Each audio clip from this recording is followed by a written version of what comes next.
a brushstroke of history, contrasting legacies in paint. Imagine two paintings. One depicts chaos and despair, the other shows lively discussion and commerce. These paintings represent the contrasting worlds of gin and coffee. William Hogarth's Gin Lane captures the dark side of 18th century London. People are consumed by gin, leading to poverty and ruin. In contrast, illustrations of coffee houses from the same era show a different scene. People are engaged in conversation. They are reading newspapers.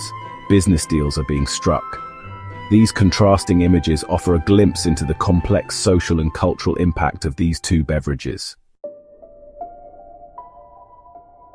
Gin's rise in England was swift and devastating. It offered a cheap escape from the misery of poverty.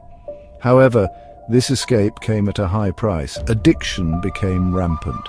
Hogarth's Gin Lane vividly portrays the consequences. A baby dangles precariously from a railing, neglected by its gin-addled mother. A skeletal pawnbroker indifferent to the despair around him. Another Hogarth work, The Idle Prentice at a Gaming Table, shows a young man's descent into ruin because of gin.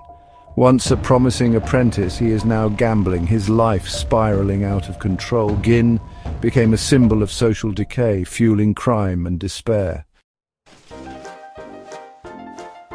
While gin plunged England into darkness, coffee ignited intellectual discourse. Coffee houses sprung up across London. They became vibrant hubs for the exchange of ideas.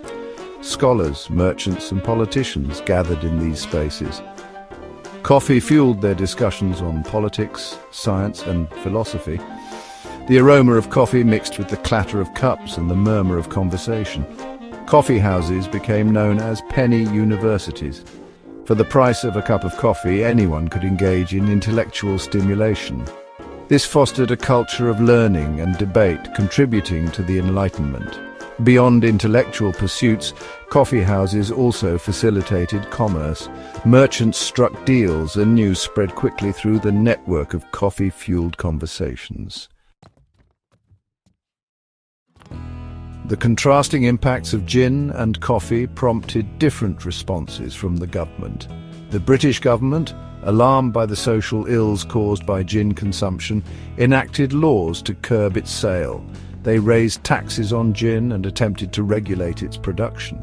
These measures aimed to control the seemingly unstoppable wave of gin addiction. On the other hand, coffee, despite initial suspicion, was viewed favourably. The government recognized coffee houses as centers of productive discourse. Instead of suppression, coffee was encouraged. This contrasting approach reflects the stark difference in how these two beverages shaped society. But let's not pretend coffee houses were always dignified, intellectual spaces. They could be just as chaotic as any gin den replaced drunken brawls with high-energy paranoia. Which drink, then, left a deeper mark on history? Was it gin, the spirit that exposed the vulnerabilities of a nation? Or was it coffee, the beverage that fueled intellectual revolutions? Imagine a scale. On one side lies the chaos of Gin Lane. On the other, the vibrant discourse of a coffee house. Which side weighs heavier on the scales of history?